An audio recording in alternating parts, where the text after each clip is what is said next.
But tonight we're asking for the same amount of funding that we had last year, which was the $6,000 that the Fine Arts Commission recommended, plus another additional $9,000 that allows us to have a larger relationship with the city in so many different ways. Because to come up to a total of $6,500, they asked for an additional $8,500 last year, and we granted that. In this year's budget, we merely have the $6,000 grant in the line item going back to the prior year level. We did not include the additional $8,500 in this proposed budget. My name is Jan Renflash. I'm the director of the Euphrat Museum of Art, and I've been director for quite a while, since Proposition 13 canceled any funding that came into the Euphrat Museum of Art. So I know what it's like to work with a difficult budget.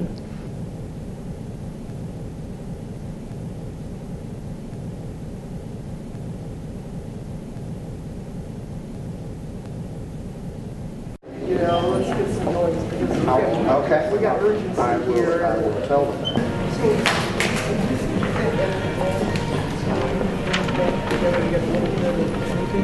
And one of the things is, we have this space, but we've got to fight for it continually because there's no funding for next year.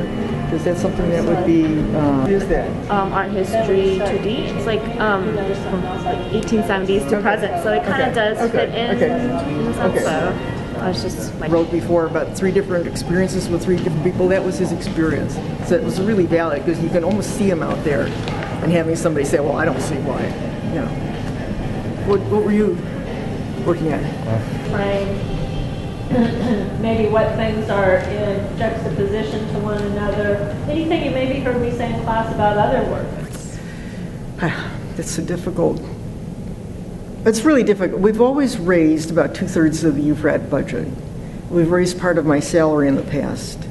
Right now we're looking at changes for next year. This past year I was working at 40%. That was a 60% cut. So I was working at 40%, really trying to work into a transition of what Euphrat can be for the future, something that works. It's going to be a little bit different than it is now. Really working at using our resources on the campus and our resources off the campus to the best of everybody's ability. So we're not, like doubling up in some areas, and we're hitting all the critical areas of education and community building for things like a strong democracy. So you have citizens that realize how all of this integrates. And so next year it's going to be worse because there's no money from the college. So we're looking at at this point, it might take me working at 25%. That's a 75% cut. Works on problems and solutions that come through the Chancellor's office or directly from ACBO. And the committee certainly has direct relevance to Foothill DeAnzac, and we believe that the firsthand information that he will gain by working with this. From our perspective, it would undermine state funding. It's just one more step toward privatization of higher education. We have a master plan under which our fees are minimal, if not. I haven't heard anything yet. That was last night was the next to the last Board of Trustees meeting. So there's one more to go before the end of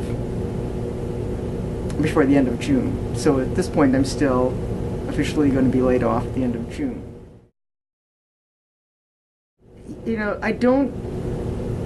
I don't really know. I don't know how.